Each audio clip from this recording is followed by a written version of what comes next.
Ipinakita ng Police Regional Office 6 ang mainit na pagtanggap kay Ginang Mary Rose P. Marbil, National Advisor ng PNP Officers Ladies Club Foundation Incorporated, sa isang espesyal na programa na ginanap ngayong ika-21 ng Marso taong kasalukuyan sa Camp General Martin Teofilo B. Delgado, Fort San Pedro, Iloilo City.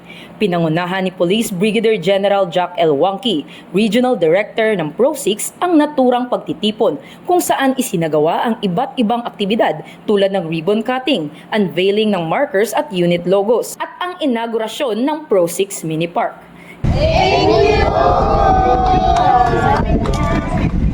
Isa rin sa mga tampok ang programa ng groundbreaking ceremony ng Pro-6 Children's Playground.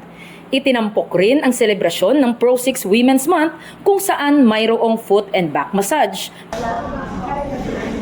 pedicure, manicure at native products mula sa iba't ibang bayan ng Iloilo na nagbigay pugay sa kontribusyon ng kababaihan sa serbisyo publiko. Bukod dito, isinagawa rin ang Pro-6 Development Cooperative Assembly. Patuloy na isinusulong ng Philippine National Police ang kanilang mga programa at inisyatibo upang mapanatili ang kapayapaan at kaayusan sa komunidad. Gayon din ang pagpapabuti ng kanilang mga pasilidad para sa mas epektibong serbisyo publiko. Dahil sa bagong Pilipinas, ang gusto ng pulis, ligtas ka.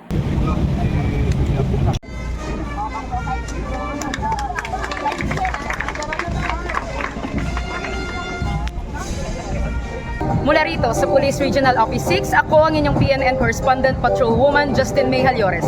Alagad ng batas, tagataguyod ng Balitang Pulis.